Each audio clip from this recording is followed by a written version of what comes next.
В Аланской гимназии сегодня тоже было празднично. Международный день родного языка традиционно объединили с месячником военно-патриотической работы. На концерте «Подвиги родных языков» рассказали о героях Второй мировой, выходцах из Кавказа.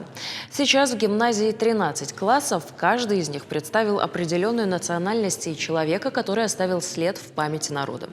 Услышать о бессмертных подвигах героев можно было не только на русском и остинском, но и на их родных языках – азербайджанском, абхазском, чеченском, кабардино-черкесском и многих других языках. Сегодня, можно сказать, отчасти такой фестиваль родных языков получается в школе.